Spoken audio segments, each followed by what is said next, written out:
The overhead lights in the boardroom feel like heat lamps. I am standing at the head of the mahogany table, my heart hammering against my ribs. And as you can see on the screen, I say, my voice steady despite the dread, the final budget projections for the city redevelopment are. I click the remote. The screen doesn't show my beautiful, complex 3D renders. Instead, a giant image of a cartoon clown appears. Then, the next slide is just a wall of gibberish text and broken links. The CEO, Mr. Vance, slams his hand on the table. Beth, is this a joke? We have city officials here. I freeze. I look at the laptop. My files are gone. Everything I worked on for 3 months has been replaced by trash. Next to me, Sloane gasps, her hand flying to her mouth in mock horror. Oh my God, Beth, she whispers loud enough for everyone to hear. I told you to double-check the files after you stayed up so late. You must have been so tired you corrupted the drive. She looks at Mr. Vance with piteous eyes. Sir, I have some rough notes on my tablet. I can try to save this, even though Beth's mistakes are quite extensive. Before we continue, I would like to know where you're watching from in the comment section. Also hit the subscribe button and share this video, as this will help this video to travel far so others can learn also. My name is Beth. I am 34 years old, a senior architect, and until 10 minutes ago, I was the frontrunner for a junior partnership. I've spent 10 years being the reliable one. I'm the woman who stays until 9 p.m. to make sure every measurement is perfect. Sloane is 26. She was hired as my assistant 6 months ago.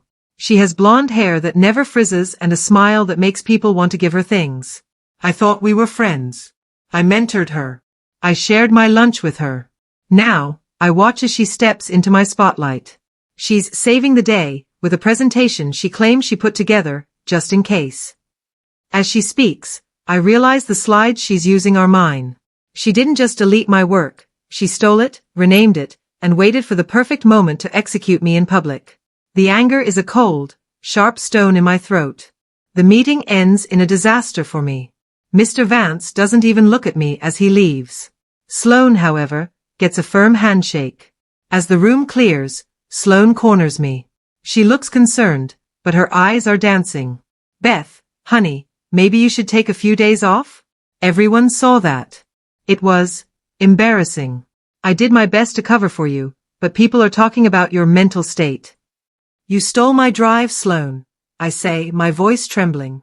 She laughs, a small, tinkling sound. Prove it. Your computer shows the files were deleted from your login. Maybe you're just burnt out. Don't worry, I'll handle your accounts while you find a good therapist.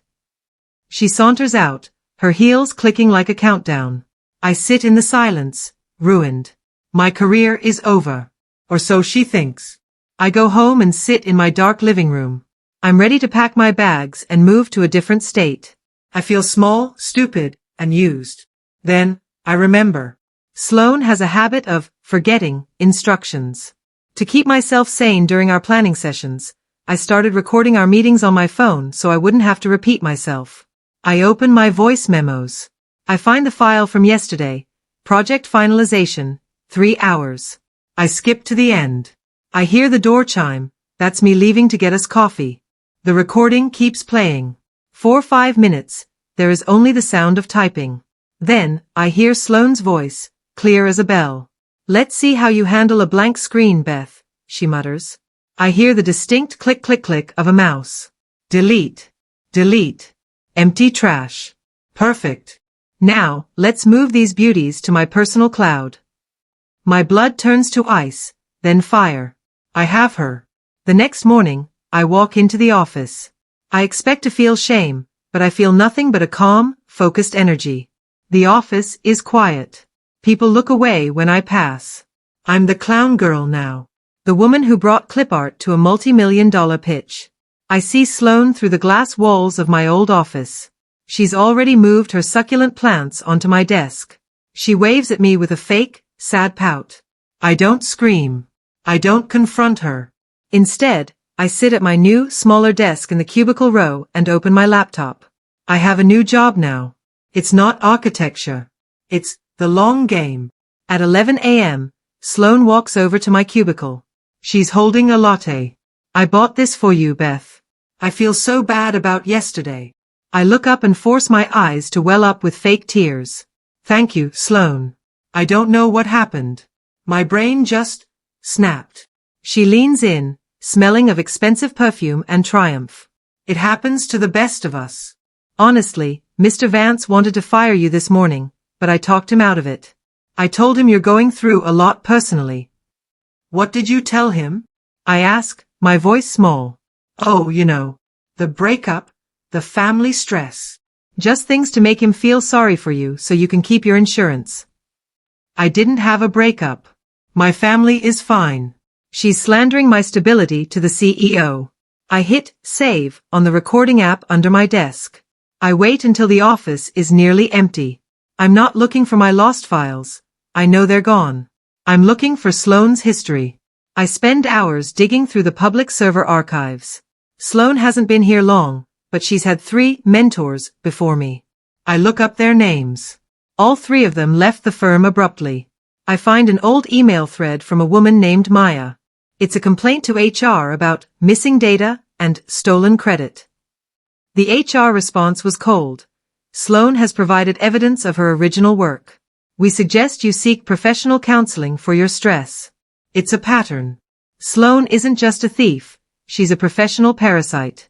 She finds a high performer, drains them dry, and discards them. I track down Maya. She's working at a small firm 3 towns over. We meet at a diner on Saturday. Maya looks at me with haunted eyes. She did it to you too, didn't she? The work-bestie act. She deleted my pitch, I say. Maya shakes her head. She did worse to me. She told HR I was stealing office supplies to fund a drug habit.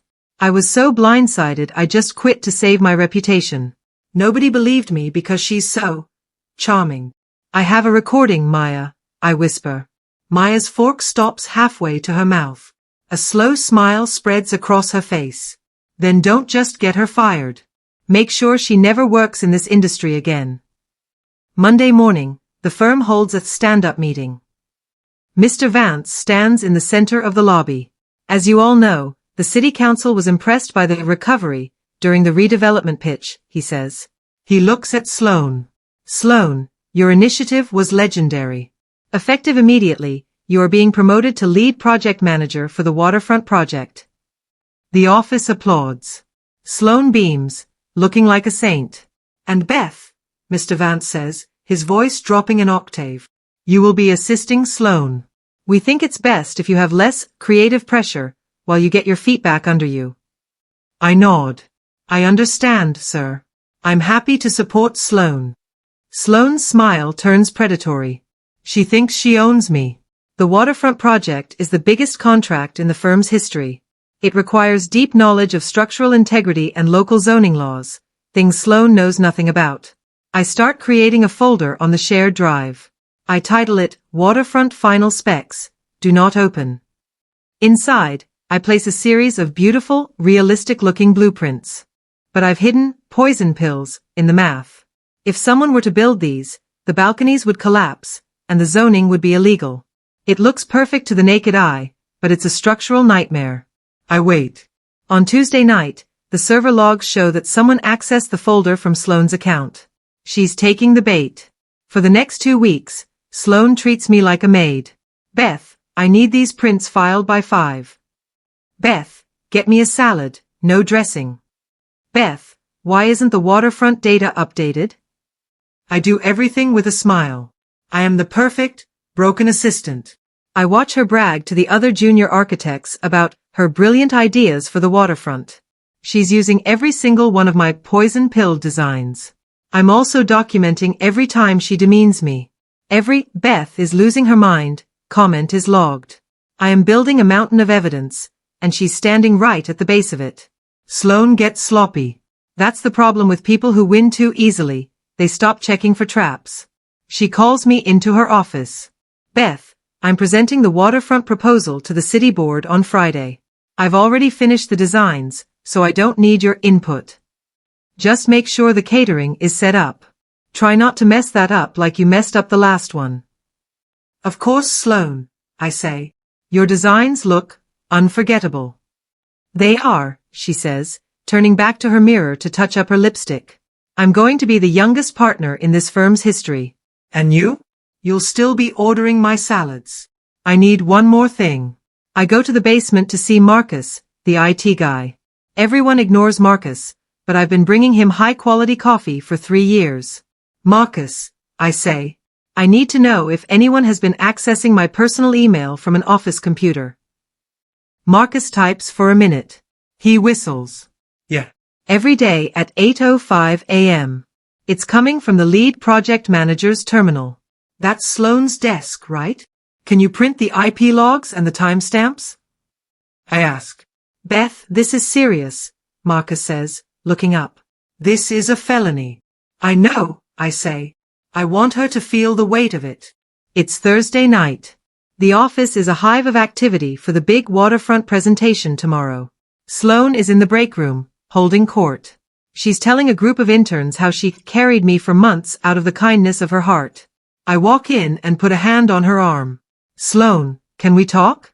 Just for a second. She sighs, rolling her eyes at the interns. Fine. What is it now? We step into the hallway. I just wanted to say thank you, I say, my voice cracking perfectly.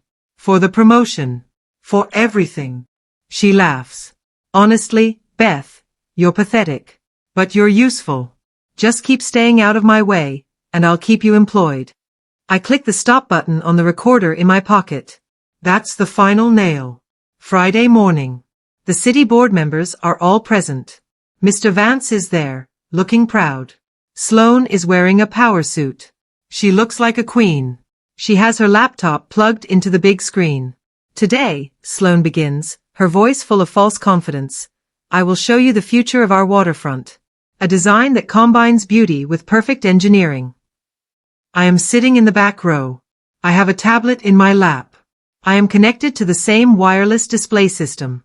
I'm the tech support for today, because Sloane didn't want to waste her energy on the setup. Sloane starts her presentation. She shows the first poison pill slide. A board member, a grizzled engineer named Mr. Henderson, frowns. Wait. Look at those load-bearing columns. The math is completely off. That balcony would fall in a stiff breeze. Sloane blinks. Oh, that's just a rendering quirk. Let's look at the zoning. She clicks the next slide. Mr. Henderson stands up. This is illegal. You're building 12 feet into a protected marshland. Did you even read the city code? Sloane pales. She looks at me in the back. I just tilt my head and give her a tiny, helpless shrug. I apologize, Sloane stammers. She turns to Mr. Vance. Sir, I think Beth must have sabotaged these files. She's been very unstable lately. I told you she was having a breakdown. The room goes silent. Mr. Vance looks at me, his face turning purple with rage. Beth, did you do this? I stand up slowly. I didn't do anything, Mr. Vance. In fact, I was worried about Sloane's designs, so I did some research. You're a liar. Sloane screams. You're just jealous because I'm the lead and you're the help. I'm not jealous, Sloane, I say calmly. I'm just thorough. I tap my tablet. The screen on the wall changes. It's not a blueprint anymore. A video starts playing. It's the security footage Marcus helped me pull. It shows Sloane entering my office at 2 a.m., opening my desk, and taking my backup drive. Then, an audio file starts playing. It's the recording from the first planning session. Let's see how you handle a blank screen, Beth. Delete. Delete. Empty trash. The sound of Sloane's own voice fills the room. The city board members gasp. Mr. Vance looks like he's about to have a heart attack. Sloane is frozen. She looks like a deer in the headlights of a semi-truck. But I'm not done. I play the next clip. It's from last night in the hallway. Honestly, Beth, you're pathetic. But you're useful. Just keep staying out of my way, and I'll keep you employed. The board members are whispering now. One of them says, this is the most unprofessional thing I've ever seen. Sloane finds her voice. That's edited. It's an AI voice. She's framing me. Is it AI, Sloane? I ask. I click the next button. A giant spreadsheet appears on the screen. It's the IP log from the IT department. It shows her terminal accessing my personal email and the waterfront folder she just claimed was sabotaged. You accessed that poisoned folder 12 times this week, Sloane, I say. If you had actually done the work instead of stealing it, you would have realized the math was wrong. But you don't know architecture. You only know how to take. Mr. Vance stands up. He doesn't look at me. He looks at Sloane. Sloane, get out. But sir, get out, he bellows. Security is already on their way to your desk. If I ever see your face in this industry again, I will sue you into the next century. Sloane looks around the room. She looks for a friend. She finds none. Even the interns she charmed are looking at the floor in shame. She grabs her bag and runs out of the room, her heels clicking a desperate, final rhythm. The board members are still in shock. Mr. Henderson looks at me. And you? You let her present this trash? No, sir, I say. I tap my tablet one last time. The real waterfront proposal appears. It is perfect. The math is triple-checked. The zoning is compliant. It is the most beautiful work I've ever done. I spent the last 2 weeks fixing the poison in my spare time, I say. I wanted to make sure the firm didn't lose the contract because of one person's greed. Mr. Vance looks at the screen. He looks at me. A long, slow breath escapes him. Beth, come up here. The city board approved the contract on the spot. They said they'd never seen a more prepared architect. After they left, Mr. Vance called me into the big office, the one with the mahogany desk. I owe you an apology, he says. A big one. I let a pretty face and a fast talker blind me. I almost threw away the best talent this firm has. I don't want an apology, Mr. Vance, I say. What do you want? I want the partnership. And I want Maya and the other 2 women Sloane pushed out to be offered their jobs back with a raise. They deserve justice too. Sloane didn't just lose her job. Because the city board was involved, the story leaked. Within 48 hours, every major firm in the state knew her name for the wrong reasons. She sent me a long, rambling email 3 days later. She blamed me for ruining her life. She told me I was a snake who hid behind a nice girl mask. I didn't reply. I just forwarded the email to our legal team. I had blocked her number, her social media, and her life. She was a ghost now. Maya called me that night, crying. She had just received a call from Mr. Vance offering her a senior position. We won, Beth, she sobbed. We actually won. It's been 6 months. I am sitting in my new office. My name is on the door. Bethany Reed, junior partner. I learned something important through all of this. Being the quiet one isn't a weakness. It's a superpower. People like Sloane think that if you aren't shouting, you aren't doing anything. They don't realize that while they are talking, we are recording. While they are scheming, we are building. I look out at the skyline. The waterfront project is breaking ground next month. I take a sip of my coffee and open a new file. I don't have an assistant anymore.